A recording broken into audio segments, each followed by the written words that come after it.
충격. 네. 네, 안녕하세요. 저희 서울대학교 2021년 제4차 천문대 공개 행사를 시작하도록 하겠습니다. 와, 네, 이번부터는 저희가 유튜브로 이제 라이브 방송으로 진행을 하게 바뀌었는데요. 먼저 저희 행사가 어떻게 진행되는지 순서를 좀 설명을 드릴게요. 먼저 1부에서 저희 이제 인사를 드리고 천문대 소개 영상을 여러분들이 직접 오시지 못하니까 영상으로 보여드리고요. 오늘 이제 특강을 해주시는 대학원생 학생분을 소개를 해드리고 그리고 특강으로 넘어가겠습니다. 그리고 휴식을 취한 다음에 2부 관측회에서 우리 다시 만나도록 하는 거예요. 그리고 저희가 이번부터는 사후 설문이라는 거를 진행을 하기로 했습니다. 그래서 관측회가 다 끝나고 저희가 사후 설문 링크를 보내드릴 거예요. 그러면은 특강이랑 관측회에서 있었던 내용 중에서 정말 쉬운 퀴즈를 여러분들이 맞추시면은 추첨을 통해서 저희가 경품을 보내드리는 그런 걸로 계획이 되어 있기 때문에 끝까지 잘 들어주시고 사후 설문에도 참여해 주시면 감사하겠습니다. 네, 먼저 저는 오늘 총괄 진행을 맡은 박윤수이고요. 현재 태양계 천문학 연구실에서 박사과정을 밟고 있고 소행성 표토에서 일어나는 뭐 산란이나 편광 모델링, 근적외선과 중적외선 복사 모델링을 진행을 하고 있습니다. 그리고 제 옆에는 네, 저는 오늘 보조 진행을 맡은 박사과정 이결애고요. 태양 채층에서 일어나는 진동 현상이나 열이 어떻게 발생하는지 그런 걸 연구하고 있고 오늘 만원경 조작 함께 해볼 예정입니다. 예, 자 그러면은 먼저 다시 이제 내용 소개를 조금만 드릴게요. 1부에서는 특강이 위주로 진행이 됩니다. 그래서 저희가 인사를 드리고 천문대 소개 영상을 보여드린 다음에 이제 특강으로 넘어가고 여러분들 누구나 질의응답을 할 수 있는 질의응답 세션을 갖도록 하겠습니다. 그리고 2부 관측회에서는 저희가 오늘 되게 약간 구름이 있을 거라고 생각을 했는데 굉장히 하늘이 맑아졌어요. 그래서 관측회를 정상적으로 잘 진행을 할 수 있을 것 같습니다. 그리고 이 관측회 도중에도 여러분들이 질문을 주시면 저희가 실시간으로 질문에 답변을 해드릴 거기 때문에 언제든 편하게 채팅을 이용해서 질문을 보내주시기 바랍니다. 자, 먼저 1부 천문대 소개입니다. 저희가 천문대 소개 영상을 만들었는데요. 이 소개 영상을 함께 보도록 하겠습니다. 안녕하세요. 저희는 서울대학교 천문학 전공 대학원생들입니다. 여러분들이 보시기에 왼쪽 방향으로 이제 계단을 따라서 올라가시면 저희 서울대학교 천문대가 있는데요. 한번 같이 올라가 보시죠. 천문대로 올라가는 길 가장자리에는 관측에 방해가 되지 않을 정도의 약한 전등이 설치되어 있습니다. 언덕으로 올라가면 서울대학교 46동 천문대가 보이는데요. 1978년에 처음 개관하였다가 2017년에 현재의 모습으로 리모델링 되었습니다. 1층 전경인데요. 오른쪽에 40cm 과거에 사용되었던 망원경이 전시되어 있고 2층 관측실로 올라가는 계단, 원격 관측실, 사무실, 전시 물품들이 놓여져 있습니다. 네, 여기는 천문대 1층입니다. 1층에는 이렇게 40cm 망원경이 전시되어 있는데요. 이 망원경은 1969년부터 2008년까지 약 40년 동안 서울대학교에서 교육과 연구 목적으로 활발하게 사용되었습니다. 지금은 천문대도 리모델링하고 리미터 망원경을 새로 들여와서 지금의 천문대의 새로운 모습을 갖춰주게 되었는데요. 그 리미터 망원경을 보러 위로 함께 가보겠습니다. 관측실에 도착하면 정면에는 관측 모니터, 좌측에는 망원경실로 가는 문이 있습니다. 네, 이제 2층 관측실에 도착했습니다. 이 2층 관측실에서는 망원경을 제어하고 또 망원경에 달려있는 카메라를 이용해서 천체의 사진을 찍는 그런 일들을 하고 있습니다. 여기 보시면은 굉장히 많은 모니터가 있는데요. 각각이 다 우리가 천체를 관측하는 데 있어서 필요한 정보들을 제공해주는 모니터입니다. 먼저 첫 번째 모니터는 날씨 모니터입니다. 저희가 당연히 날씨가 좋지 않으면 관측을 할 수가 없겠죠. 그래서 항상 관측 중에도 수시로 날씨를 확인하는 것이 굉장히 중요합니다. 그리고 두 번째로 가운데에 있는 모니터는 지금 현재 꺼져 있는데요. 분광 관측 모니터입니다. 분광 관측이란 천체에서 오는 빛을 단순히 사진을 찍는 것이 아니고 이것을 빛을 나누어서 이 빛 속에 숨어 있는 그런 물리적 성질들을 알아보는 그런 관측입니다. 그래서 그런 관측을 하기 위해 필요한 분광기를 이 컴퓨터에 연결해서 우리가 분광 정보를 얻고 있습니다. 마지막으로 여기에 있는 컴퓨터가 바로 측광 관측에 쓰는 컴퓨터입니다. 이 측광 관측이랑 여러분들이 모두 잘 아시는 사진을 찍어서 천체를 관측하는 그런 관측을 이야기합니다. 그래서 이 컴퓨터에 지금 이제 CCD라고 하는 카메라가 달려 있어서 이 카메라를 이용해서 천체의 사진을 찍고 얼마나 밝은지 어두운지 그런 것들을 확인할 수가 있습니다. 이상으로 관측실 소개를 마치겠습니다. 저는 지금 망원경실에 와 있습니다. 저의 왼쪽에 보이는 망원경은 주경이 1m짜리인 반사 망원경인데요. 대학교 내에 설치되어 있는 망원경들 중 가장 큰 크기를 자랑합니다. 이 망원경을 통해서는 소행성부터 은하에 이르기까지 다양한 천체들을 관측하고 있고요. 망원경의 왼쪽 끝에 붙어있는 측광기와 오른쪽 끝에 붙어있는 분광기를 통해 측분광을 진행하고 있습니다.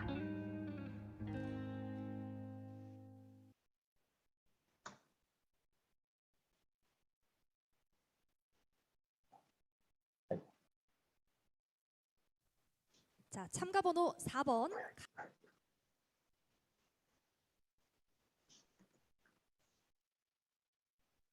자, 잘 보셨나요? 저희가 여러분들이 직접 이제 천문대에 와서 같이 보실 수 있으면 좋은데요. 코로나 때문에 저희가 온라인으로만 공개 행사를 하고 있어서 언젠가 여러분들이 와서 직접 보실 수 있으면 좋겠습니다. 자, 그리고 오늘 이제 특강을 진행해 주시는 분이 저희 서울대학교 천문학과에서 대학원을 다니고 계시는 강지수 학생인데요. 이 강지수 학생 연사 소개를 좀 드리도록 하겠습니다. 강지수 학생은 서울대학교 물리천문학부 천문학 전공에서 학부 과정을 졸업하고 현재 박사 과정에 재학 중이고요. 이명균 교수님의 관측우주론 연구실에서 박사 과정을 하고 있습니다. 한국에서 박사 과정을 하면서 받을 수 있는 가장 높은 펠로우십이었던 한국 글로벌 박사 펠로우십을 5년 동안 받으셨고요. 그리고 이제 외부나 성단계, 항성 종족, 거리 측정, 가시광 측분광 관측을 연구 분야로 연구를 하고 있습니다. 활발한 연구를 통해서 벌써 국제적으로 저널에 논문을 9편 출판을 했고 벌써 2편의 1저자 논문을 출판했고 추가로 논문을 작성을 하고 있습니다. 자, 그러면은 저희 큰 박수로 강지수 연사님을 맞이하도록 할게요. 와. 자, 네, 그러면은 강지수 선생님, 네. 지금 화면 공유가 막혀 있는데 풀어주실 수 있나요? 죄송합니다. 지금은 돼 되네요. 있는데, 네. 네. 안녕하세요. 네. 오늘 강연을 맡은 강지수라고 하고요. 앞에서 소개를 해드린 대로 전 서울대학교 대학원에 전공을 하고 있고, 네, 강연을 좀 시작을 해보도록 하겠습니다. 지금 잘 들리시죠? 예, 잘 들립니다. 네. 네, 그래서 오늘이 벌써 저희 학과에서 하는 올해 4번째 공개 행사인데요. 이렇게 유튜브 라이브를 하는 건 또 처음이라서 살짝 긴장이 되기도 하는데 재밌게 들어주시고 혹시 보고 계신 분이 계시다면 댓글도 많이 남겨주시면 감사하겠습니다. 네, 저는 오늘 강연에서 이 배경 사진에서 보실 수 있는 은하, 멕시코 모자 은하의 정체를 밝혀보려고 합니다. 앞에서도 제 소개를 잘 해주셨지만 저도 이제 제 소개를 잠깐 준비를 했는데요. 저는 중학생 때 나사 캠프에 참가한 것을 계기로 이제 우주에 관심을 갖게 됐고 그리고 고등학생 때는 또 소형 천체망원경으로 달이랑 목성을 관측할 기회가 있었는데 이때 사진으로만 보던 달의 크레이터나 목성의 줄무늬, 미성 이런 것들을 실제로 보게 되고 감회가 굉장히 새로웠어요. 그래서 더 먼 우주를 보면 무엇이 보일지 궁금해져서 이제 천문학과에 오게 됐고 서울대 물리천문학부에서 천문학이랑 물리학을 전공하고 졸업을 했습니다. 그리고 지금은 이제 같은 과 대학원에 들어와서 이제 행복한 천문학자 이명균 교수님과 함께 외부은하를 연구하고 있습니다.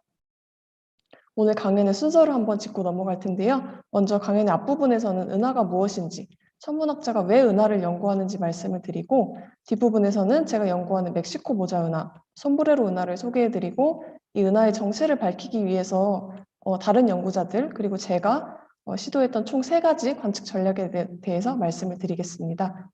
이렇게 다양한 관측을 통해서 알게 된 솜브레로 은하의 정체를 한번 밝혀보고 마지막으로 남은 의문점을 제시하면서 약간의 열린 결말로 마무리를 해보도록 하겠습니다. 먼저 은하가 무엇인지 살펴볼 건데요. 아마 많은 분들이 은하라는 단어보다도 갤럭시라는 단어에 더 익숙하실 거예요. 삼성전자의 스마트 기기 브랜드 이름 갤럭시가 바로 은하라는 뜻인데요. 이 갤럭시라는 단어도 그렇고 은하, 은빛 강물이라는 이 한자 뜻풀이를 하면 그렇게 되죠. 그래서 은빛 강물이라는 요 은하라는 뜻도 그렇고 모두 이렇게 하늘을 가로질러서 뿌옇게 흐르는 강물 같은 우리 은하의 모습에서 유래한 말입니다. 그러다가 이제 우리 우주에 우리 은하 바깥에도 다른 은하들이 굉장히 많이 있다는 것이 알려지면서 이제는 은하라는 단어가 일반적인 은하들을 모두 지칭하고 우리 은하는 특별히 우리 가족, 우리 나라처럼 우리 은하라고 부르고 있습니다. 네, 많은 분들이 태양계에 대해서는 잘 아실 텐데요. 태양계는 스스로 밝게 빛을 내는 별인 태양, 그리고 태양 주위를 돌고 있는 여러 행성들, 외소행성 등 이런 것들로 이루어져 있는데요. 그런데 사실 태양은 우리 은하의 수많은 별들 중에 하나입니다. 왼쪽 그림이 우리 은하를 위에서 바라본 모습을 그림으로 그린 것인데요. 여기서 하얗고 노란 것들이 모두 별을 표현한 거예요. 그래서 우리 은하에 있는 별의 개수가 무려 수천억 개나 된다고 합니다. 그래서 여기 아래 노란색 원으로 표시한 곳에 저희 태양계가 있는데 태양은 이 수천억 개의 우리 은하 별들 중에 하나고 우리 은하 중심으로부터 멀리 떨어진 곳에서 우리 은하를 이렇게 회전을 하고 있어요. 그리고 오른쪽 위에 있는 그림은 우리 은하를 옆에서 바라본 모습인데요. 우리 은하는 크기에 비해서 두께가 굉장히 얇아서 마치 CD와 비슷하게 생겼다고 생각을 하시면 됩니다. 대신에 이제 CD와 다른 점이 있다면 중심부가 두툼하게 부풀어 있다는 것인데요. 그래서 중심부는 이렇게 별이 아주 많고 두툼해서 팽대부라고 부르고 CD처럼 아주 얇은 바깥 부분을 이제 원반이라고 부릅니다. 그래서 우리 태양계는 바깥쪽 원반에 이렇게 놓여 있고요. 우리 은하의 구조를 조금 더 자세히 살펴보면 먼저 이렇게 얇은 원반 구조에는 중심부에 수많은 별들로 이루어진 막대가 있고 그 주변을 나선팔이 감싸고 있어요. 그래서 우리 은하를 분류할 때 막대 나선 은하라고 분류를 하고 있습니다. 그리고 다음으로 구형 구조, 이렇게 공 모양 구조에는 앞에서 말씀드린 이 팽대부, 그리고 희미해서 잘 보이지는 않지만 더 거대한 구조인 헤일로라는 구조가 이렇게 있고요. 우리 은하의 구성원들도 간단하게 살펴보면 태양을 비롯해서 수천억 개의 별, 항성이라고 부르는 별이 있고 이런 별들이 수십만 개, 수백만 개가 모여서 만들어지는 성단이 있고 또 기체나 먼지로 이루어진 성간 물질, 그리고 성간 물질들이 모여서 또 만들어지는 별구름인 성운, 그리고 우리 눈에는 안 보이지만 암흑물질이나 블랙홀 이런 것들도 모두 우리 은하를 구성하고 있습니다. 여기서 특히 별들이 이렇게 공 모양으로 모여있는 구상성단을 기억해 주시면 좋은데요. 여기 오른쪽 그림에서 이렇게 점점점점 이렇게 표시된 것들이 모두 하나하나가 전부 다 이 별이 수백만 개가 모여있는 구상성단을 나타내고 있어요. 그리고 이 구상성단이 어디까지 분포해 있는지를 통해서 은하 헤일로의 크기를 우리가 알 수가 있습니다. 그런데 이제 사람들이 우리 은하를 은하수라고 부르는 이유를 알 수가 있어요. 태양계, 그러니까 우리 지구에서 우리가 하늘을 봤을 때 별이 많고 두툼한 우리 은하의 중심부 방향을 보게 되면 우리가 흔히 알고 있는 이런 넓고 짙은 은하수의 모습을 볼 수가 있게 되는 것입니다. 은하에는 밝은 별도 많지만 기체나 먼지 같은 것도 많아서 이렇게 밝은 별빛과 별빛을 가리는 거뭇거뭇한 이런 부분이 같이 보이게 됩니다. 그런데 우주에는 우리 은하만 있는 것이 아니에요. 지금으로부터 약 100년 전인 1920년, 작년이 마침 딱 100주년이었는데요. 천문학계에서 가장 유명한 토론, 대논쟁이라고 하는 토론이 있었어요. 여기서 셰플리랑 커티스라고 하는 천문학자가 토론을 했는데 어떤 주제로 토론을 했냐면 그때 당시 하늘에서 보이던 뿌연, 구름 같은 천체, 성운이 과연 우리 은하 안에 있는지 밖에 있는지에 대한 것이었어요. 이 논쟁을 해결하려면 총 두 가지를 알아야 되는데 첫 번째는 우리 은하의 크기, 두 번째는 성운까지의 거리입니다. 그래서 만약에 우리 은하의 크기가 성운까지의 거리보다 더 크다면 성운은 우리 은하 안에 있는 것일 테고 반대로 우리 은하의 크기보다 성운까지의 거리가 더 멀다면 성운은 우리 은하 밖에 있는 것이 되겠죠. 그래서 1923년에 허블이라는 천문학자가 처음으로 이 안드로메다 성운까지의 거리를 재봤더니 안드로메다가 우리 은하의 크기보다 더 멀리 있어서 안드로메다가 우리 은하 밖에 있구나 하는 결론을 얻었습니다. 그래서 안드로메다는 우리 은하 안에 있는 성운이 아니라 우리 은하 밖에 있는 또 다른 은하였다라는 것을 알게 된 거죠. 이때 우리 은하 밖에 또 다른 은하, 즉 외부 은하가 있다는 것이 이때 처음으로 알려지게 됐습니다.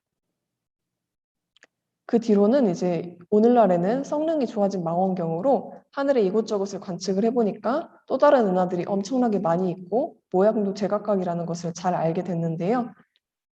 특히 이 왼쪽에 보여드리는 사진은 허블 우주 망원경으로 아주 좁은 하늘의 영역을 오랫동안 관측을 해보니까 비어있는 줄 알았던 하늘에 알고 보니까 엄청나게 많은 은하들이 있었다는 것을 알게 해준 그런 사진입니다. 여기서 보실 수 있는 이 하나하나의 천체들이 전부 별이 아니라 은하인데요. 이 사진이 얼마나 좁은 영역을 보여주고 있는지 알려드리기 위해서 제가 보름달 사진을 가져왔는데 보름달과 비교했을 때 훨씬 좁은 영역, 이 영역을 지금 확대해서 보여주고 있는 것이기 때문에 하늘 전체, 우주 전체에는 정말 셀 수 없이 많은 은하들이 있다는 것을 우리가 알 수가 있습니다. 이렇게 수많은 은하들을 통해서 우리는 우주를 이해해 보려고 하는데요. 우리가 지구상에 있는 수많은 생물들을 분류해서 생물들이 어떻게 진화했는지, 또 생물들이 살고 있는 지구의 환경이 어떻게 변화가 있었는지 연구할 수 있듯이 마찬가지로 은하를 분류해서 은하가 어떻게 진화했는지, 또 은하들이 살고 있는 우주는 어떻게 변화해 왔는지를 연구할 수 있습니다. 조금 전에 외부 은하의 존재를 처음으로 밝혔던 미국의 천문학자 허블이 이번에도 가장 먼저 은하의 모양을 가지고 분류를 시작했고 이렇게 지금까지도 은하 분류의 기본 토대가 되는 허블의 소리급수 체계를 1926년에 발표하게 됩니다. 그래서 기본적으로 은하를 타원 모양인 타원 은하, 그리고 나선팔이 있는 나선 은하로 나누고 그 중간 형태를 렌즈형 은하라고 부르고 있습니다. 우리 은하는 이 나선 은하 중에서도 막대기가 있어서 이제 막대 나선 은하라고 얘기를 하고 있고요. 그래서 이 각각의 은하들을 조금 자세히 살펴보면 먼저 타원 은하는 사진에서 보시는 것처럼 타원 형태로 별들이 분포해 있고 이것들은 주로 나이가 많은 별들로 이루어져 있습니다. 그리고 렌즈형 은하 같은 경우는 이 바깥쪽에 나이가 많은 별의 분포는 타원 은하랑 굉장히 비슷한데 또 중심부에는 이런 나선 은하 같이 원반 구조가 있고요. 대신에 나선팔은 없고 먼지로 가려진 원반 구조가 있다는 것이 특징입니다. 그리고 마지막으로 나선 은하는 우리 은하의 모습에서도 보셨듯이 나선팔 구조가 굉장히 특징적이고 나선팔에서는 별들이 새로 태어나고 있습니다. 그래서 지금 사진에서 보여드리는 바람개비 은하나 저희가 잘 알고 있는 안드로메다 은하 같은 것이 대표적인 나선 은하가 되겠습니다. 네, 그래서 이제부터는 본격적으로 오늘의 주인공인 멕시코 모자 은하에 대해서 알아보려고 하는데요. 이 은하는 멕시코 사람들이 많이 쓰는 모자, 영어로 솜브레로라고 하는 이 모자를 닮아서 이런 별명이 붙었어요.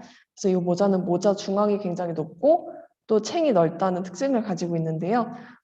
솜브레로 은하도 마찬가지로 중심에 핑대부가 굉장히 밝고 두툼하게 높이 올라와 있고 마치 넓은 모자의 챙처럼 먼지띠가 까맣게 팽대부를 감싸고 있는 것을 보실 수가 있어요. 그러니까 이 솜브레로 은하라는 별명이 굉장히 잘 어울리는 것 같죠. 네, 그래서 이 은하 같은 경우는 우리 은하에서 비교적 가까이 있어서 주로 봄에 처녀자리 남쪽 부근에서 쉽게 관측을 할 수가 있어요. 그래서 예전부터 하늘에서 쉽게 관측이 됐고 그만큼 관심을 많이 받아온 유명한 은하인데요. 문제는 모양이 굉장히 특이하게 생겨서 우리가 앞에서 봤던 은하 분류에서 나선 은하인지 타원 은하인지 렌즈형 은하인지 지금까지도 의견이 갈리고 있다는 게 문제예요.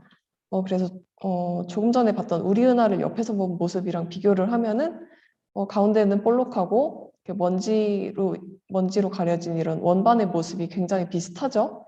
그래서 옛날 사람들은 솜브레로 은하를 나선 은하라고 분류를 했어요.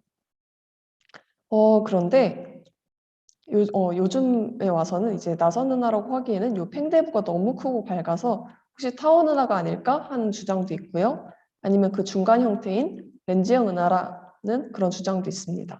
그래서 여러분들은 솜브레로 은하가 어떤 은하라고 생각을 하시나요? 3분의 1의 확률로 한번 찍어보시면 될 것 같은데 과연 이 은하가 어떤 은하인지 정체를 알아보기 위해서 지금부터 총 3가지의 관측 전략에 대해서 말씀을 드리겠습니다. 첫 번째 관측 전략은 고화질로 보기인데요. 이 사진은 이제 저화질로 찍은 사진이라서 솜브레로 은하의 원반 구조에 나선팔이 있는지 아니면 나선팔이 없는지 잘 보이지가 않잖아요. 그래서 지금 보여드리는 이제 두 사진은 허블 우주 망원경 그리고 스피처 우주 망원경으로 찍은 초고화질 사진을 보여드리고 있어요. 그래서 우리가 지구에서 지구 밖에 있는 천체들을 관측을 하게 되면 지구에 있는 대기 효과 때문에 고화질의 선명한 사진을 찍기가 어려운데요. 대신에 이렇게 우주에 있는 우주망원경으로 관측을 하면은 지구 대기의 영향을 아예 받질 않아서 초고화질로 사진을 찍을 수가 있습니다. 그래서 이 사진을 보면 솜브레로 은하는 나선팔은 안 보이고 밝은 중심부를 이렇게 동그랗게 감싸고 있는 원반에 고리 모양의 구조가 있는 것을 보실 수가 있습니다. 특히 이 오른쪽에 적외선 관측 사진에서 파란색은 나이가 많은 별, 그리고 빨간색은 나이가 젊은 별을 보여주고 있는데 고리가 빨간색인 것으로 봐서 이 고리 부분에 있는 별은 이 중심부, 팽대부에 있는 별보다 나이가 젊다는 것을 알 수가 있어요. 그러니까 고리는 굉장히 최근에 만들어진 구조라는 뜻이겠죠. 그래서 고화질로 보기 이 관측 전략을 요약을 해보면 솜브레로 은하의 원반 구조에 나선팔이 아니라 최근에 만들어진 고리가 있었다는 것을 알 수가 있었습니다. 이렇게 우주망원경은 천체를 고화질로 볼 때 굉장히 유용한데요. 허블 우주망원경의 뒤를 이을 차세대 우주망원경, 제임스 웹 우주망원경이 올해 12월 18일, 한 달 정도 남았죠. 한 달 정도 뒤에 발사가 된다고 해요. 그래서 그래서 왼쪽 이제 그림을 보시면 허블 우주망원경의 거울 크기랑 제임스 웹 우주망원경의 거울 크기를 비교를 하고 있고요. 그리고 오른쪽 그림은 두 망원경으로 각각 찍은 사진의 화질을 예상해서 보여주고 있는 그림인데요. 새로 발사되는 망원경의 거울 사이즈가 허블보다 2배 이상으로 크기 때문에 더 고화질의 사진을 찍을 수 있을 것으로 앞으로 예상이 되고 있습니다. 네, 두 번째 관측 전략은 깊게 보기인데요. 깊게 본다는 뜻은 오래 본다는 뜻과 같습니다. 그래서 천체에서 오는 빛이 굉장히 약하기 때문에 우리가 스마트폰이나 카메라로 찰칵하고 사진을 찍듯이 짧은 시간 동안 사진을 찍으면 어두운 천체는 하나도 볼 수가 없어요. 그래서 오래 찍어야지 안 보이는 어두운 희미한 천체들을 볼 수가 있는데 쉽게 말하면 찰칵이 아니라 찰칵하고 사진을 찍는 거죠. 그래서 이렇게 오랫동안 노출을 줘야 되는데 그런데 문제는 우주망원경이나 지구에 있는 큰 망원경은 사용 시간이 굉장히 비싸요. 그래서 긴 시간 동안 망원경을 쓰기가 쉽지가 않습니다. 그래서 스페인의 한 천문학자가 지름이 20cm도 안 되는 굉장히 작은 소형 망원경을 이용해서 솜브레로 은하를 거의 5시간 동안을 관측을 했어요. 그랬더니 이렇게 그림처럼 은하 바깥에 동그란 모양의 구조가 나타났습니다.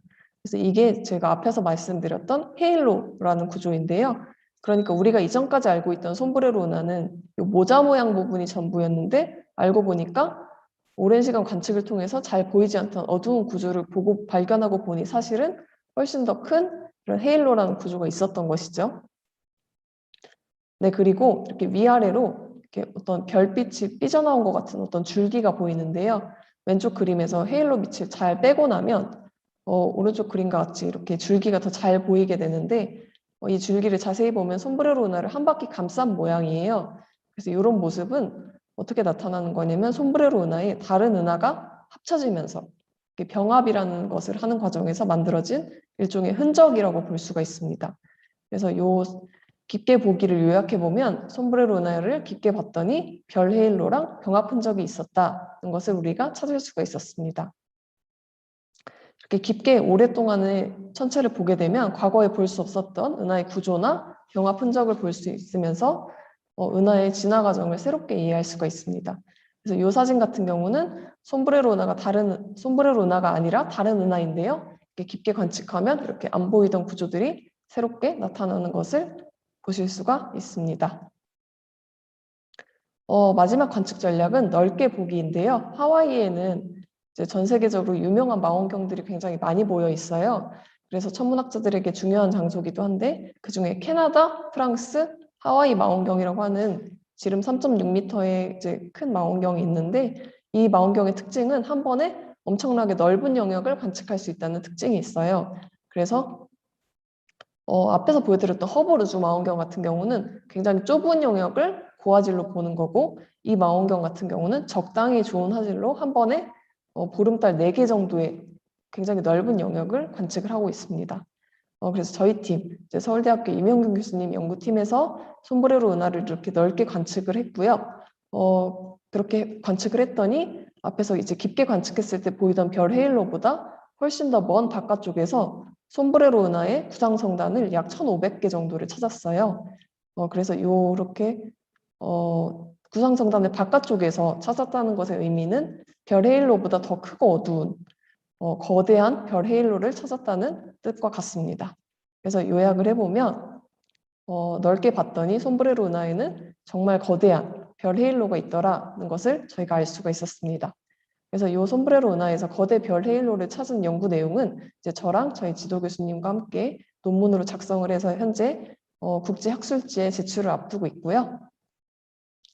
이렇게 총 3가지의 관측 전략으로부터 저희가 많은 사실들을 알게 됐는데요. 정리를 해보면 고화질 사진으로 봤더니 솜브레로 은하에는 나선팔은 없고 최근에 만들어진 고리가 있는 은하였다라는 것을 알게 됐고, 두 번째로 깊은 관측을 통해서 보니까 주변에 동그랗고 커다란 별 헤일로 그리고 병합의 흔적이 보였고요. 그다음에 더 넓은 관측을 통해서 봤더니 구상성단이 존재하는 거대한 별 헤일로가 있었다라는 것을 알 수 있었습니다. 이 중에 2번이랑 3번 특징은 주로 무거운 타원 은하에서 보이는 이제 특징들이에요. 그래서 지금 현재 천문학자들은 무거운 타원 은하가 형성될 때 작은 은하들이 합쳐지면서 이렇게 커다랗고 무거운 은하가 타원 은하가 된다고 생각을 하고 있어요. 그리고 그런 과정에서 이렇게 별 헤일로랑 거대 별 헤일로 이렇게 두 종류의 헤일로가 지금 만들어진다고 생각을 하고 있어요. 그렇기 때문에 솜브레로 은하도 이 두 종류의 헤일로를 모두 가지고 있기 때문에 솜브레로 은하는 저희가 알고 보니까 타원 은하였다라는 결론을 내릴 수가 있습니다. 그리고 최근에 고리가 만들어지면서 나선팔은 없고 원반 구조의 고리가 있기 때문에 렌즈형 은하가 되었다라고 결론을 내릴 수가 있습니다. 그래서 저희가 3가지 관측 전략을 통해서 알게 된 솜브레로 은하에 대한 사실을 한 줄로 요약하면 이렇게 되는 거죠. 자, 그런데 이제 솜브레로 은하의 정체를 알긴 알았어요. 이제 타원 은하였다가 렌즈형 은하가 됐다는 것은 알았지만 사실은 남은 의문점이 하나 있죠. 바로 어떻게 렌즈형 은하가 됐을까? 그러니까 고리가 어떻게 생겼을지에 대한 그런 의문이 남아 있습니다. 그래서 이 부분에 대해서는 아직 구체적인 관측 증거는 없지만 또 호주에 있는 한 천문학자가 솜브레로 은하랑 비슷한 은하를 시뮬레이션한 결과를 2018년에 발표를 했어요. 그래서 오른쪽 동영상을 보시면 알 수가 있는데 여기서 빨간색은 별이고 파란색은 기체를 나타내고 있어요. 그래서 이 기체 같은 경우는 별을 만드는 재료가 되는데요. 기체가 많은 조그만 은하가 이제 가운데 있던 타원 은하의 병합, 이렇게 합쳐지는 과정에서 새로운 별을 만들고 이제 마지막으로는 이렇게 고리 모양의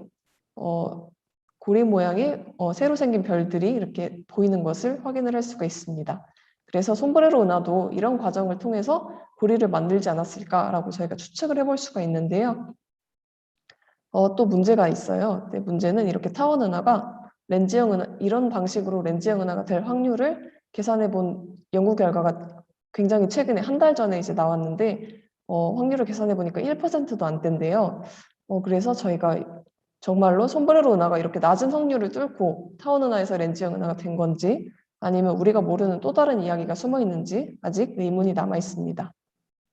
네, 그래서 오늘 제가 준비한 강연은 여기까지고요. 여러분들께서 오늘 강연을 통해서 우주가 얼마나 넓은지 그리고 천문학자들이 얼마나 다양한 망원경을 써서 어떻게 연구를 하는지 또 은하는 어떻게 진화를 하는지 아실 수 있는 시간이 되셨으면 정말 좋겠습니다. 네, 들어주셔서 정말 감사합니다. 네, 강지수 학생 너무 감사합니다. 오늘 발표 준비해 주시느라 고생이 많으셨고요. 네. 질문이 있으시면은 언제든 채팅으로 남겨주시기를 바라고요. 지금 이제 들어온 질문이 아직 없는데 네. 제가 궁금한 게 하나가 있었어요. 네, 병합 흔적이 솜브레로 은하에서 보인다고 했는데 네. 그러면은 그 병합이 된 은하는 완전히 그냥 다 산산조각이 나서 아예 그 고리로만 보이는 건가요? 아니면 뭔가 덩어리가 없나요? 네, 아주 좋은 질문을 해주셨는데요. 저희도 이 병합의 흔적은 있어서 이 병합을 그럼 일으킨 그 은하, 그 솜브레로 은하와 병합을 한 그 은하의 흔적이 또 다른 곳에 어디 덩어리로 남아있지 않을까 이렇게 찾아보게 됐는데 뒤에서 말씀드렸듯이 이제 구상성단을 저희가 찾아봤는데 이쪽 부분에 구상성단이 좀 몇 개가 뭉쳐 있는 것을 저희가 발견을 했어요. 그래서 이것들이 병합 과정에서 들어온 그 은하에 있던 구상성단이 아닐까 하는 그런 추측을 지금 하고 있습니다. 그렇군요. 네, 감사합니다. 그리고 네. 지금 질문이 하나 들어온 것 같네요. 네, 질문이 들어왔는데요. 멀리 떨어져 있는 구상성단이 은하에 속해 있다는 건 어떻게 아나요? 라고 말씀을 해주셨는데, 네, 총 두 가지 방법이 있어요. 그러니까 이런 식으로 이제 구상성단이 분포해 있다는 것, 이제 이 구상성단이 은하에 속해 있는 건지 안 속해 있는 건지를 어떻게 알 수 있냐면, 이 구상성단의 개수를 이 은하의 반지름에 따라서 개수 밀도를 이렇게 분포를 그려볼 수가 있는데, 만약에 이 구상성단이 정말 이 은하에 속해 있는 거라면 은하의 중심으로 갈수록 개수가 더 많고 바깥으로 갈수록 개수가 더 줄어드는 그런 모습을 보여줄 거예요.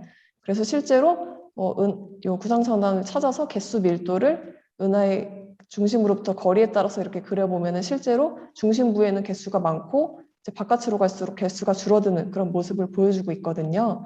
네, 지금 제가 이 PPT에는 굉장히 대충 그려가지고 그런 것이 보이지는 않지만 실제로는 중심부에 더 몰려있는 모습을 통해서 이 구상성단이 정말로 요 솜브레로 은하에 속해 있구나 하는 것을 알 수가 있습니다. 그리고 또 다른 방식으로도 알 수가 있는데요. 저희가 분광 관측이라는 것을 통해서 이 구상성단의 속도를 시선 방향으로 멀어지는 속도를 측정을 할 수가 있는데 이 속도 측정을 통해서 이 은하와 비슷한 속도를 가지고 있는지 아니면은 우리 은하에 있는 별과 같은 속도를 가지고 있는지 이렇게 속도를 측정해서 분리를 할 수가 있어요. 그래서 총 두 가지 방법을 이제 말씀을 드렸습니다. 네, 감사합니다. 제가 다른 질문이 하나가 더 있는데, 네. 아까 어떻게 솜브레로 은하에 고리가 생겼는지를 컴퓨터 동영상 같은 걸로 보여주신 게 있었잖아요. 네네. 거기에서 고리가 생기는 게 이제 기체가 고리를 만드는 것 같다라고 보여주신 것 같은데, 네, 맞습니다.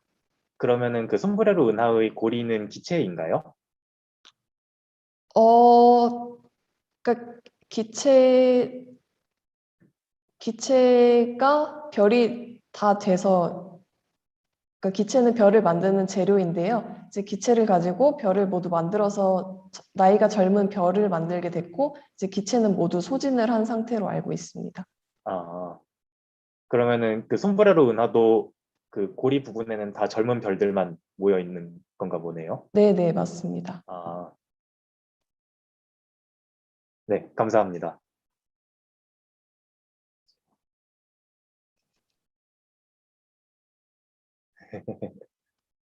네, 그러면 더 이상 질문이 없으면 네, 그러면 네. 더 질문이 없는 것 같아서 네. 여기에서 강연을 마치도록 하겠습니다. 오늘 네. 강연해주신 강지수 학생께 다시 한번 감사 인사를 드리고요. 이제 네, 감사합니다. 감사합니다. 다음 논문도 잘 출판되기를 바랍니다. 감사합니다.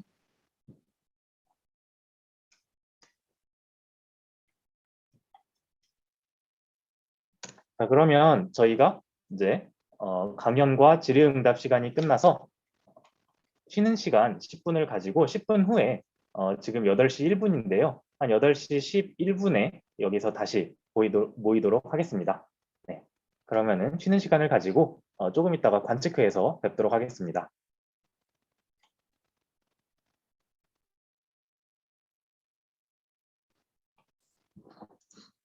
네, 자, 시간이 되어서 저희 이제 2부 관측회를 시작해 보도록 하겠습니다.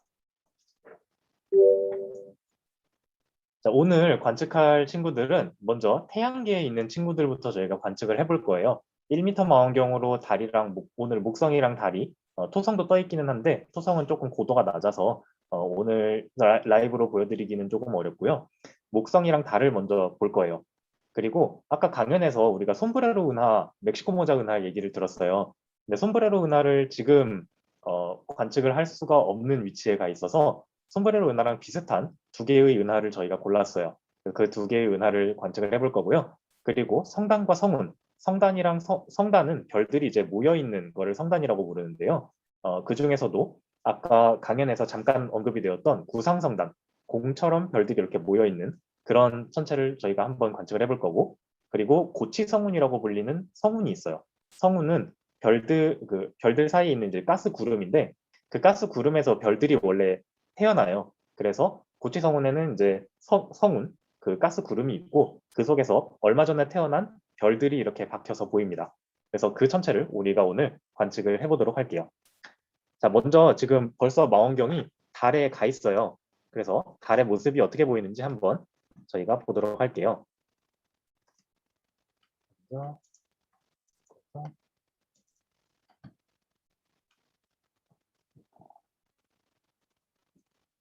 네, 자, 이 화면에서 지금 보이는 게 저희가 1m 망원경으로 달의 영상을 지금 계속 보고 있어요. 그래서 여기 보시면은 여기 이렇게 좀 파인 부분이 보이죠? 이게 달에 어떤 운석 같은 게 떨어져서 구덩이가 파인 곳, 그래서 크레이터 혹은 분화구라고 불리는 것들인데요. 이런 크레이터의 모양도 보이고요. 여기 보면은 산처럼 이렇게 훌쩍 튀어나와 있는, 그래서 그림자가 져 보이죠? 이런 지형들이 저희가 망원경으로 직접 관측을 할 수가 있습니다. 그리고 혹시 망원경을 조금 움직여 주시겠어요? 다른 지형들도 한번. 네, 조금씩 움직여 보겠습니다. 네. 망원경이 움직이면서 이렇게 달의 다른 부분들을 또 볼 수가 있죠. 어떤 곳에는 좀 더 산이 울퉁불퉁하게 깎여 있고, 어떤 곳들에는 조금 더 평탄한 지역이 이어지고 있어요. 그래서 이런 데서 뭐 분화구가 어떻게 분포를 하고 있는지, 그리고 어떤 그 동굴 모양의 구조들이 생겨났는지를 가지고 이 분화구가 언제 생긴 건지, 그래서 이 지역이 얼마나 오랫동안 지질학적 그런 역사를 지내왔는지 그런 것들을 연구를 할 수가 있습니다. 네, 달이 정말 이렇게 잘 보이는 거는 저도 항상 보는 일은 아닙니다. 1m 망원경으로 왔을 때 이렇게 볼 수 있는데요. 네, 달 멋있죠? 네. 자, 그러면은 이제 달을 봤으니까 그 다음에 이제 목성으로 저희가 가서 목성을 볼 텐데요. 목성으로 망원경이 움직이는 거를 한번 볼게요. 바로 이동을 할까요? 네, 한번 해보죠. 네.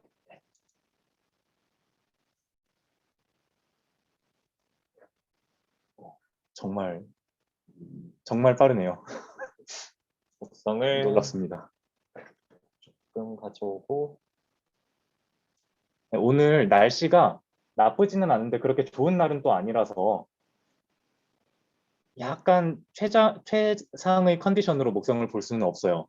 근데 잘 보시면은 여기 줄무늬 같은 모양이 희미하게 조금 보이고 있죠. 우리가 교과서에서 보던 목성의 줄무늬 모습이 여기서 이렇게 확인을 할 수가 있습니다. 자, 좀 이따가 더 좋은 사진, 찍어놨던 사진들로 보여드릴 텐데요. 지금 라이브로 목성의 모습을 보고 있습니다. 그리고 혹시 위성을 볼 수 있을까요? 네.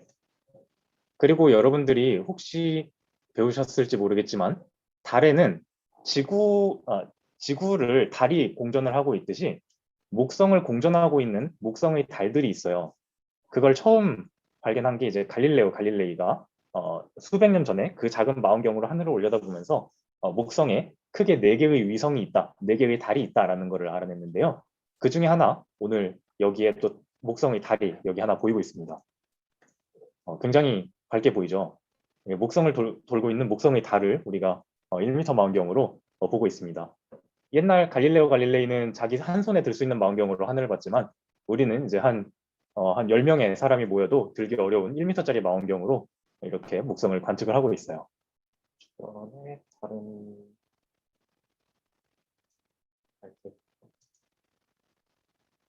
옆에 또 다른 별이 하나가 있어요. 다른 목성의 달이 하나가 더 있습니다. 총 이렇게 4개의 달들이 목성을 돌고 있는 것을 저희가 지상에서 관측을 할 수 있고, 좋은 망원경으로는 더 많은 위성들을 관측을 할 수도 있습니다. 목성의 모습과 목성을 돌고 있는 목성의 달들, 그리고 지구의 달의 모습을 저희가 망원경으로 얼른 살펴봤는데요. 그러면은 이제 아까 우리가 봤던 그 은하들의 모습을 보기 위해서 이제 망원경을 좀 준비를 할 텐데요. 그동안 저희가 방금 봤던 그 달이랑 목성에 대해서 조금 이야기를 제가 드려볼게요. 망원경이 저쪽으로 옮겨가는 동안 저희가 이야기를 좀 해보려고 합니다. 방금 봤던 목성은 우리가 교과서에서 태양계의 5번째 행성으로 배우는 가장 무거운 행성이고요. 줄무늬가 보이는 특별한 행성입니다.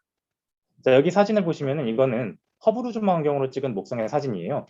허블 우주 망원경으로 보면은 이제 지구랑 다르게 지구의 대기층 바깥으로 나가서 되게 고화질로 천체를 볼 수 있습니다. 아까 강연에서 봤던 고화질로 보기에 해당하는 아주 전형적인 예시예요. 아까 우리가 봤던 1m짜리 망원경으로 본 것보다 훨씬 잘 보이죠. 그리고 교과서에서 여러분들이 보셨을 수도 있는데 여기 이렇게 동그랗게 커다란 동그란 게 있습니다. 이거를 우리가 대적반이라고 부르는데요. 이거는 아주 강력한 목성이 있는 아주 강력한 태풍이라고 알려져 있습니다. 이 대적반이 시간에 따라서 조금씩 크기가 변한다고 해요. 그래서 지금은 조금 크기가 줄어들고 있다고 저도 얘기를 들었습니다. 이런 목성은 지금도 목성을 탐사하고 있는 탐사선이 가서 목성을 탐사를 하고 있어요. 그래서 지금은 나사에서 보낸 주노 탐사선이 대표적으로 목성을 탐사를 하고 있고요. 오른쪽에 있는 이 영상이 이제 주노 탐사선이 만든 촬영한 이미지입니다. 목성 표면에 있는 그 태풍이 돌아가는 모습을 아주 잘 보여주고 있고요. 그리고 왼쪽 아래에 보시면은 목성을 찍은 2개의 사진이 있습니다. 오른쪽에 있는 거는 우리가 가시광으로 찍은, 가시광이라고 하면은 사람이 눈으로 볼 수 있는 그런 사진인데요. 이렇게 보면 우리가 흔히 알고 있는 목성의 모습이 보입니다. 그런데 왼쪽에 있는 거는 그것과는 조금 다른데요. 요즘 코로나 때문에 우리가 열화상 카메라를 되게 많이 보셨을 것 같아요. 그 열화상 카메라는 우리가 몸의 온도가 얼마나 높은지를 보여주는 그런 카메라입니다. 그래서 이런 카메라로 보면은 이제 밝은 부분은 열이 나는 곳, 그러니까 뜨거운 곳이고 어두운 곳은 매우 차가운 곳이라고 생각을 하시면 되는데, 잘 보시면 오른쪽과 왼쪽에서 좀 다른 게 보여요. 이 대적반, 우리가 굉장히 크고 뭔가 뜨거울 것 같아 보이지만 사실 적외선 카메라로 보면은 여기가 굉장히 까맣게 보입니다. 그 얘기는 이 대적반이라고 하는 게 사실은 굉장히 차가운 영역이다라는 것을 알 수가 있어요. 그래서 우리가 목성을 볼 때에도 그냥 우리가 볼 수 있는 이 빛으로 보는 게 아니라 적외선 카메라로 또 이렇게 목성을 보게 되면은 온도라고 하는 새로운 정보를 얻어낼 수 있다라는 것을 알 수 있습니다. 그리고 우리가 또 봤던 게 달인데요. 지구의 위성이죠. 지구에서 38만 4천 킬로미터, 굉장히 먼 거리 떨어져 있는데 이제는 달도 진짜로 사람이 이제 개발하러 가려고 굉장히 노력을 많이 하고 있죠. 우리 밤하늘에서 태양 다음으로 밝은 천체입니다. 자, 달을 높은 해상도로 찍으면은 이렇게 보이는데요. 여기에서 보면은 달에는 크게 2가지의 중요한 지질학적인 구조가 있습니다. 하나는 바다라고 부르는데요. 까만 부분을 바다라고 부릅니다. 옛날에 망원경이 좋지 않던 시절에 그 달을 그냥 올려다보면은 까만 부분이 마치 바다가 있는 것처럼 보여서 그랬다고 합니다. 그래서 이런 바다라는 곳이 사실은 진짜 바다는 아니고 겉보기에 마치 여기가 바다고 이 하얀 부분이 땅인 것 같이 보인다 해서 여기를 바다라고 불렀다고 생각하시면 되겠습니다. 그리고 하얀 부분은 고지라고 부르는데요. 이 부분들은 보통 밝은 색을 띠고 있고 굉장히 울퉁불퉁한 모양새를 가지고 있습니다. 그래서 달 위에다가 이렇게 표시를 해보면 이렇게 까만 부분, 바다라고 불리는 부분들이 수십억 년 전 용암이 굳어서 생겨난 부분들이고요. 영어로는 마리아라고 부릅니다. 이게 까만 이유는 우리가 제주도에 가면은 도라르방, 까만색으로 만들어진 도라르방들이 있는데 그게 이제 현무암질의 암석이 많아서 그런 걸로 저도 알고 있는데 이런 달의 바다 부분도 그런 현무암질로 이루어진 영역이라고 합니다. 그리고 이런 하얀 부분들은 지구에 있는 사장암이라고 하는 그런 광물 성분을 가지고 있고요. 그리고 여기 보이는 이런 동그란 커다란 것들, 이런 것들이 이제 운석이 때려서 만들어지는 운석 충돌국 혹은 분화구, 뭐 영어로는 크레이터 이렇게 불리는 부분들입니다. 달에는 이렇게 크게 3가지의 구조물들이 보입니다. 자, 근데 달이 우리한테 가깝다고 해서 뭐 많이 알려져 있다고 생각을 하는데 사실은 달에서도 연구할 게 정말 많아요. 예를 들면 1960년대에 서베이어 호라고 하는 달 탐사선이 달에 가서 노을을 찍었어요. 근데 달에는 원래 노을이 보이면 안 돼요. 노을은 대기가 있어서 노을이 보이는 건데 해가 지평선, 월평선이라고 해야 되나요? 아무튼 그 지평선 밑으로 들어가면은 해가 그냥 안 보여야 돼요. 근데 노을이 이렇게 보이는 게 관측이 됐어요. 그게 1960년대, 70년대예요. 근데 그걸 달 지평광이라고 부르는데 아직도 이 지평광이 왜 생기는지에 대해서 명확하게 알고 있지를 못합니다. 왜 이런 밝은 모양새가 보였을까? 지금 알려져 있는 거는 이제 진짜 2010년, 2020년 이때쯤에 실험실에서 이렇게 그 먼지들이 점핑하는 그런 효과가 있다라는 게 이제 실험적으로 밝혀지고는 있는데 이것도 아직까지 그렇게 잘 이해되고 있지 못합니다.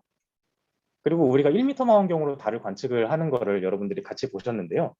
1m 망원경으로도 관측을 함에도 불구하고 아직도 15cm 망원경 정도 되는 망원경으로도 할 수 있는 연구가 남아있을 정도로 달에도 연구할 게 정말 많습니다. 그래서 오른쪽에 있는 그림은 이제 정민섭 박사님이라고 저희 그 천문연구원에 지금 계시는 한국 박사님이신데 그분이 15cm 망원경으로 미국에서 달을 그냥 관측을 한 거예요. 그렇게 해서 평광 관측이라는 특별한 기법을 썼는데 그렇게 해서 달 표면에 어떤 모래 알갱이들이 존재하는지를 이렇게 지도로 만드는 이런 연구를 했습니다. 이런 연구들도 사실은 뭐 진짜 엄청 커다란 망원경이 있어야 된다 그런 게 아니라 작은 망원경으로도 아직 할 수 있는 일들이 많이 남아있다라는 그런 교훈을 줍니다. 사실 지구에도 60억 명의 인구가 70억 명의 인구가 살고 있는데도 불구하고 계속 지구 표면에서 연구할 것들이 남아있는 거랑 비슷한 이치겠죠. 그리고 달은 아직도 계속 탐사가 이루어지는 천체인데요. 소련이나 미국에서 진행되었던 옛날의 탐사들을 여러분들이 아마 아폴로나 그런 거를 많이 들어보셨을 텐데 그 외에도 지금 중국이 굉장히 무섭게 우주 개발을 하고 있어요. 그래서 중국 탐월이라고 하는 프로젝트가 중국에서 진행 중인데 창어 미션이라는 게 있습니다. 2007년에 1호기를 쏘면서부터 지금 거의 15년 가까이 이 계획을 진행 중이고 앞으로도 10년 정도의 계획이 더 공개가 돼 있어요. 그래서 벌써 이제 1, 2, 3, 4, 5호가 발사가 되었고 2호 때는 달 탐사를 한 다음에 토타티스라고 불리는 소행성까지 탐사를 했어요. 그것까지 성공을 했고 2013년에는 U2, 한국어로 번역하면 달토끼라고 불리는데 달토끼라고 하는 이렇게 생긴 이런 착륙선을 달에다가 착륙시킨 것까지 성공을 했어요. 그리고 2019년에는 두 번째 달토끼를 착륙을 시켰고요. 2020년, 그러니까 작년이죠. 1년 전에는 달에서 샘플을 채취해가지고 지구로 귀환을 했어요. 그게 아폴로 미션 이후에 40년 만에 처음으로 성공한 샘플 채취거든요. 그래서 지금 중국에서 굉장히 진지하게 달 개발, 달 탐사를 진행을 하고 있습니다. 한국에서도 달 궤도선, KPLO라고 불리는 궤도선을 지금 이제 제작 중에 있고요. 2022년에 스페이스X 여러분들이 많이 들어보셨을 텐데 그곳의 펠컨 9이라고 불리는 그 로켓에다가 실어서 쏘아 올려서 달을 이렇게 탐사하는 그런 위성을 보낼 예정입니다. 거기에는 이제 고해상도 카메라나 평광 카메라, 아까 그 15cm 망원경으로 평광 연구를 한 거였는데요. 그런 걸 이제 달에다가 직접 가서 달 표면을 평광 카메라로 보는 연구를 할 겁니다. 그 외에도 이제 자기장 측정기나 감마선 분광기라고 하는 뭐 특별한 기기들이 같이 포함이 돼서 한국에서도 달 궤도선을 보낼 거예요. 자, 저희가 이런 얘기를 하고 있는 동안 망원경이 다음 타겟으로 옮겨갔어요. 그래서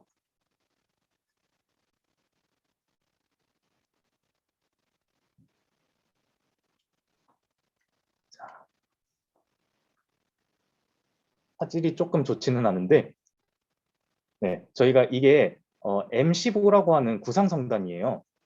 좀 이따가 또 사진을 보여드릴 텐데 아까 강연에서도 들으셨다시피 구상성단이라고 하는 별들이 이렇게 동그랗게 모여있는 천체가 있어요. 이 천체들이 우주 공간 여기저기에 분포를 하는데 은하 주변에 많이 분포를 합니다. 그래서 이 구상성단이 어느 위치에 있느냐를 연구를 해서 그 은하의 구조를 연구하는 그런 은하 천문학에서 이제 사용이 되기도 하고 저희가 이 M15라고 하는 이 천체를 골라서 여러분들한테 보여드린 이유는 이 천체가 중심에 블랙홀이 있는 걸로 알려져 있어요. 그리고 연구를 하다 보니까 얘가 그냥 구상성단이 아니라 우리 은하에 잡아먹힌 은하의 잔해라고 지금 알려져 있습니다. 그래서 저희가 이 천체를 골라서 보여드린 건데요. 오늘 지금 저희가 직접 방금 따끈하게 찍은 사진은 이렇게 보이고요. 이 사진을 보시면은 조금 이렇게 자글자글한 밝은 점들이 막 보이는 게 보이실 거예요. 이 점들 상당수는 진짜 별은 아니고요. 네, 진짜 별인 것도 많이 있지만 진짜 별이 아닌 그 노이즈들이 있습니다. 그 노이즈들을 저희가 잘 제거를 해서 그 이미지를 정리를 한 거를 보여드릴게요. 저희가 이번 강연을 준비하면서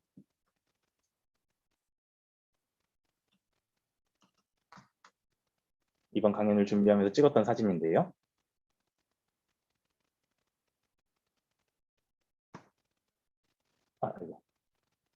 지금 열심히 틀고 있습니다. 화면 조정 중입니다. 네. 난 저희가 올해 이제 11월에 이걸 준비하면서 찍었던 사진인데요. 잘 처리하고 나면 이렇게 보입니다. 자, 아까 보셨던 것보다 화질이 조금 더 좋게 잘 나오고 있을 것 같은데요. 자, 이거를 그냥 똑같은 사진인데 조금 다르게 한번 볼게요. 그러면은 혹시 이제 저만 그렇게 느끼는지는 모르겠는데 가운데가 밝고 가다 보면은 약간 이렇게 빛이 많이 줄어들지 않는 평평한 고리 모양의 부분이 있는 것처럼 보이는 느낌이 처음에는 들었어요. 그래서 저는 이게 뭔가 있는 건가라고 저 혼자 이제 좀 생각을 했는데 과학자는 눈으로만 보고 판단하면 안 돼요. 그래서 어떤 수학적인 검증이 필요합니다. 그래서 제가 빠르게 컴퓨터를 돌려가지고 이제 이런 그림을 그렸는데 여기에서 밝기가 안 변하는 것 같다라고 느껴지는 눈으로 보기에는 그렇게 느껴졌는데 실제로 그려보니까 그렇지가 않아요. 밝기는 그냥 계속 떨어지고 있어요. 그래서 여기 밝기가 뭔가 일정한 것처럼 보였던 거는 단순히 우리가 사진을 이렇게 그냥 우리 컴퓨터 화면 디스플레이에 이렇게 보였기 때문에 생기는 착시 현상 같은 거였어요.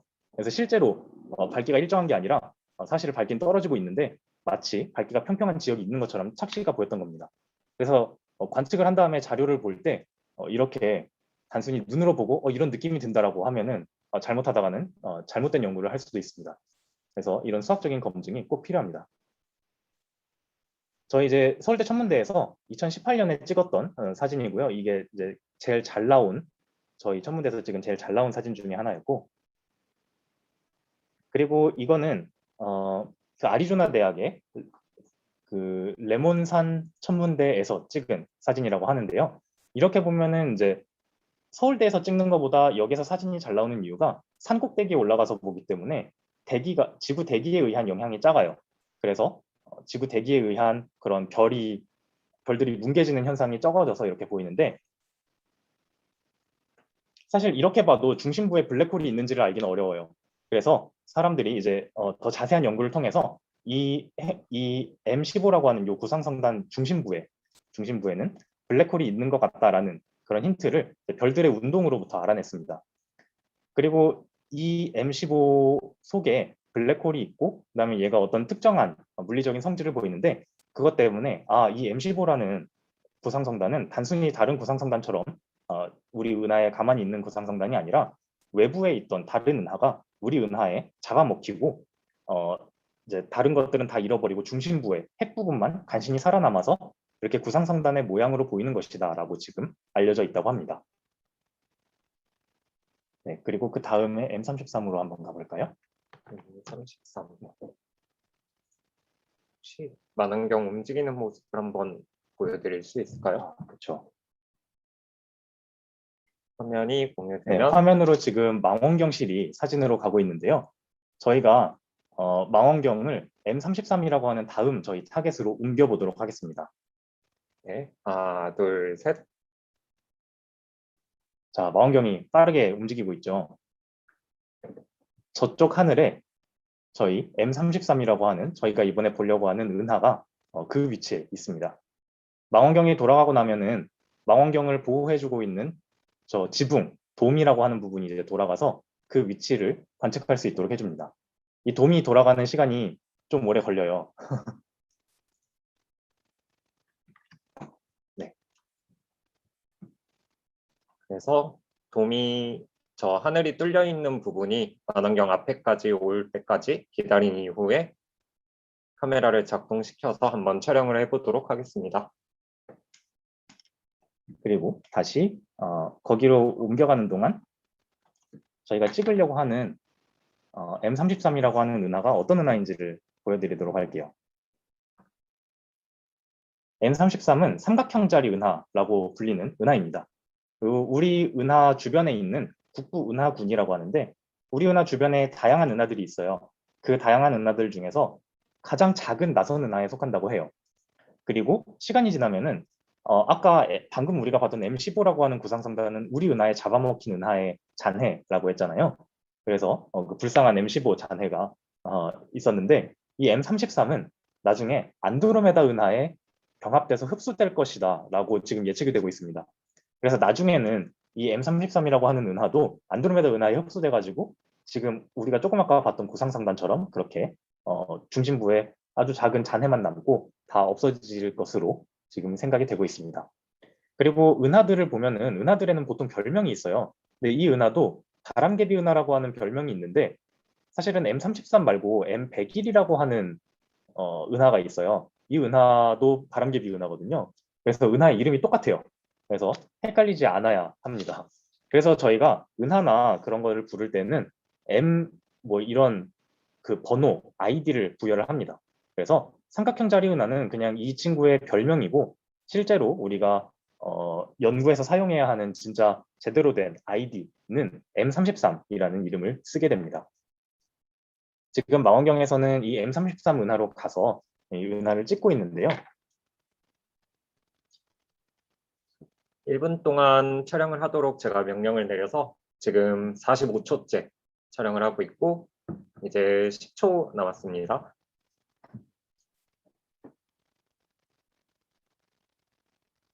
5, 4, 3, 2, 1. 오. 자, 은하가 우리 찍혔어요. 보시면은 잘 보이지는 않지만 이렇게 희미하게 나선팔의 모양이 보이고 있다는 것을 여러분들이 캐치하실 수 있을 것 같아요. 약간 희미하게 이런 팔 모양이 구조가 보이고 있는데요. 이것도 아까 M15에서 봤던 것처럼 이렇게 자글자글한 자그마한 밝은 점들이 막 존재를 하고요. 그리고 우리가 다른 몇 가지 처리 과정을 좀 거쳐야 합니다. 이 사진을 그대로 연구에 사용할 수는 없고요. 그렇게 처리된 사진을 저희가 11월 1일에 찍었는데 그 사진을 저희가 또 보여드리도록 할게요.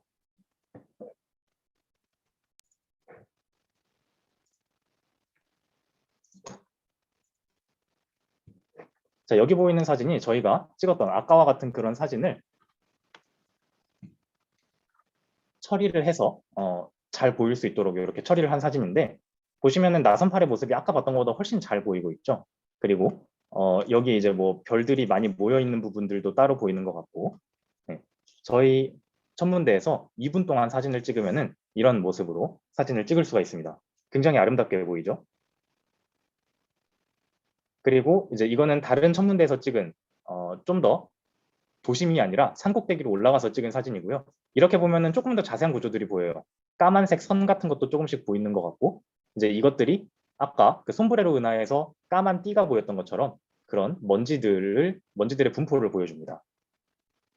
그리고 이 M33 은하는 중심부에 아까 강연에서 팽대부 얘기를 했는데요. 솜브레로 은하는 그 팽대부라는 게 너무 컸던 은하예요. 근데 이 M33이라는 은하는 팽대부가 없다고 해도 될 정도로 굉장히 작고 그래서 사실상 팽대부가 그냥 없다라고 불려지고 있습니다. 아까 강연에서 고화질로 보기에서 스피처 적외선 망원경이라는 거를 또 보여주셨었는데 이 M33이라는 은하도 적외선 스피처 망원경이라고 하는 적외선 망원경으로 볼 수가 있어요. 아까 목성도 적외선으로 한번 봤었고 이제는 이 M33이라는 은하를 적외선으로 본 건데 그러면은 아까 나선팔과는 조금 모양새가 다르다는 것을 보실 수가 있어요. 이 적외선은 조금 먼지 속을 들여다볼 수 있는 그런 파장대이기 때문에 또 온도뿐만 아니라 이런 별들이 새로 탄생하는 영역들을 볼 수 있는 그런 장점을 가지고 있습니다. 그런데 또 여기에 신기한 게 있어요. 이 M33이라고 하는 은하는 그냥 관측을 우연히 X선으로 관측을 해봤는데 이제 과시광선, 적외선으로 봤는데 X선으로 관측을 하게 되면은 우리 은하 주변 중에서 가장 밝은 X선이 여기서 나오고 있어요. 이 은하의 중심부에서. 왠지는 모르겠지만 여기서 엄청나게 밝은 X선이 나오고 있고 그 이유는 모르지만 수시간에서 한 100일 주기로 밝기가 굉장히 크게 변한다고 해요. 그래서 이 원인에 대해서는 아직까지 알려진 게 없고 우리가 연구를 해봐야겠지만 이렇게 가까이 있는 M33이라고 하는 은하도 중심부에 굉장히 특이한 천체를 가지고 있는 것으로 우리가 이해를 하고 있습니다. 그리고 솜브레로 은하랑 비슷한 은하가 있는데요. 은조각 은하라고 하는 은하가 있습니다. 이 은하는 솜브레로 은하가 아까 보면은 이렇게 옆에서 나선 은하를 본 것처럼 생겼다고 한다면 이 은조각 은하는 이것보다 더 전형적인 나선 은하의 모습을 보이고 있어요. 그래서 솜브레로 은하랑 어느 정도 데자뷰가 일어나는 은하인데요. 저희가 지금 망원경이 벌써 거기로 이동을 해서 사진을 찍었어요. 자, 보시면은 정말 은하가 잘 나왔죠. 저는 처음 이 은하를 여기 망원경으로 찍고 굉장히 깜짝 놀랐는데 이 은하 모습을 보면은 밝은 부분이 있고 가운데 부분을 가로지르는 먼지띠 영역이 선명하게 보입니다. 이 먼지띠가 보인다라는 거는 이 은하를 우리가 옆면에서 보고 있다라는 거를 얘기하는 거의 직접적인 증거가 되는데요. 네, 여기도 마찬가지로 저희가 자료를 어느 정도 처리를 해서 보기 좋은 이미지로 만들 수가 있습니다. 그렇게 해서 저희가 11월 1일에 찍었던 영상을 이렇게 보정을 했는데요. 보면은 여기서 이제 더 자세하게 구조가 보이고 있죠. 이 은하는 나선 은하를 옆에서 본 나선 은하의 모습이고, 이거는 이제 또 산 꼭대기에 올라가서 찍은 사진인데, 여기에서 또 우주에 올라간 허블 우주 망원경으로 이 은하를 찍게 되면은 이 부분을 훨씬 더 확대해서 이렇게 잘 볼 수 있습니다.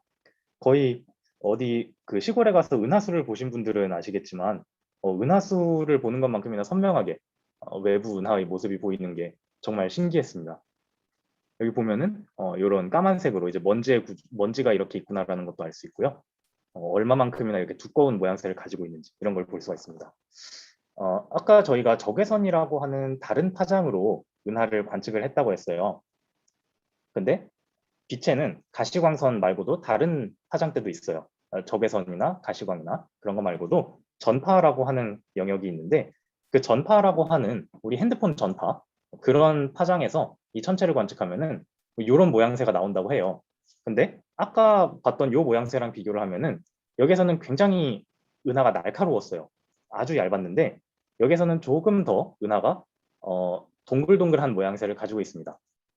그래서 이런 거랑 우리가 은하를 이제 다른 파장대에서 또 찍어가지고 합쳐서 분석을 하게 되면은 별이나 가스 외에 여기 이제 색깔로 표시한 거는 먼지의 분포를 나타낸다고 해요.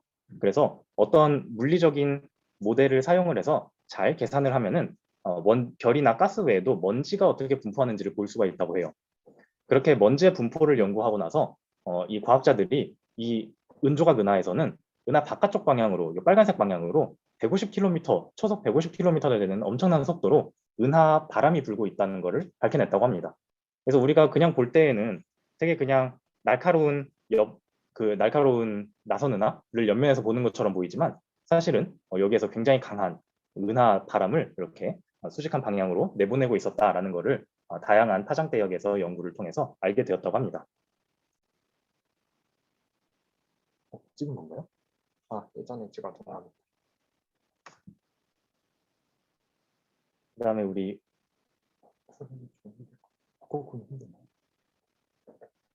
네, 그러면 저희가 원래 오늘 또 보려고 했던 천체 중에 고치 성운이라고 하는 성운이 있어요. 산계 성단을 품고 있는 성운인데요. 성운이라고 하는 거는 가스 구름이 이제 우주 공간에 퍼져 있는 것인데, 그 가스 구름 속에서 새로운 별들이, 어린 별들이 탄생을 해요. 그렇게 탄생하는 어린 별들이 이제 성운 속에서 만들어지고 산계 성단이라고 하는 성단을 만듭니다. 그래서 저희가 11월 1일에 찍었던 사진을 잘 보정을 했을 때 이런 아름다운, 저한테는 약간 꽃처럼 보였는데 꽃처럼 보이는 모양새를 보여주고 있어요. 이 고치 성운이라고 불리는 이름에 걸맞게 이 고치 속에 다양한 별들이, 지금 탄생한 별들이 이렇게 보이고 있습니다. 이거를 이제 여러 파장대에서 찍고 잘 보정을 해서 합성을 하면은 이런 모양이, 이런 그림이 나오는데요. 보면은 빨간색으로 별들을 감싸고 있는 부분, 그리고 약간 푸른빛으로 보이는 부분이 보입니다. 우리가 교과서에서는 간단하게 이런 빨간색 부분이 보이면은 방출성운이라고 부른다고 하고, 파란색 부분이 보인다고 하면은 반사성운이라고 부른다고 하지만, 사실은 그 두 개가 전혀 별개의 것은 아니고 성운이 있고 주변에 새로 태어난 별들이 있거나 뭐 뜨거운 별들이 있으면은 빨간색으로 보이는 부분도 있고 파란색으로 보이는 부분도 있을 수가 있어요. 그래서 두 개가 완전히 별개의 성운이 아니다라는 것을 이 하나의 사진에서 바로 알 수 있습니다.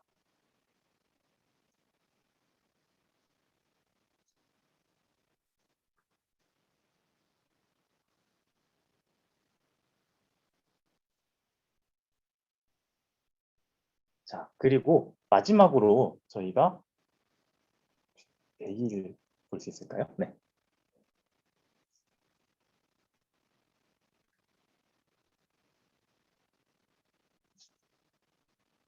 지금 망원경으로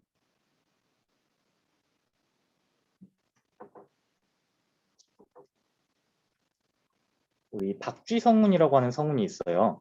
그 박쥐 성운을 저희가 망원경으로 찍었는데요. 여기 보시면은 굉장히 아름다운 그 성운이 이렇게 뻗쳐나가고 있는 모습을 볼 수가 있는데요. 이 뻗쳐나간 성운의 모습을 우리가 지금 보고 있습니다. 이것도 저희가 미리 찍어서 처리를 해놨는데요.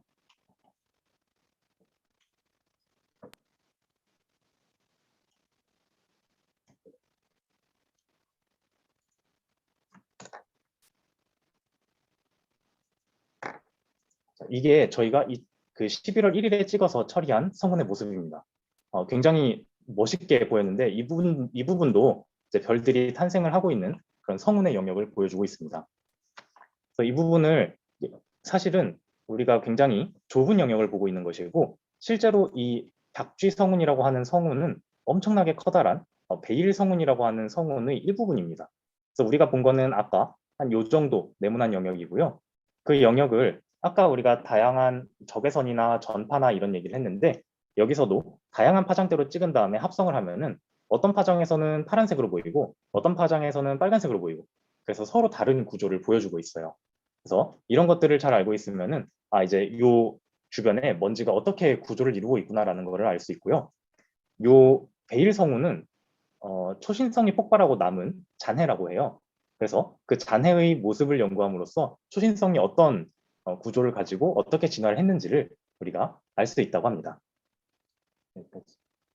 네, 그러면은 저희 오늘 준비한 천체 관측을 여기에서 마쳐도 될 것 같아요.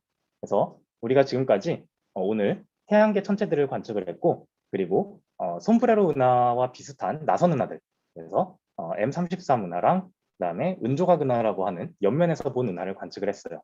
그리고 성단, 구상성단을 관측을 했고 그리고 성운 속에 성단이 이렇게 감싸져 안아져 있는 별이 탄생하는 영역을 저희가 관측을 했었습니다. 그 영역들을 저희가 오늘 봤고 1m 공개행사 관측회에 참여해 주셔서 대단히 감사드리고요. 네.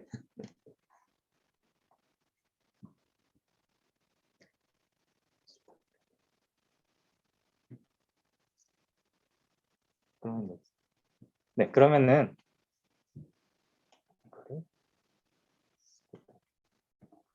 네, 지금까지 공개행사에 참가해 주셔서 감사드리고요. 저희는 오늘 행사를 여기서 마무리하도록 하겠습니다. 네, 감사합니다. 감사합니다.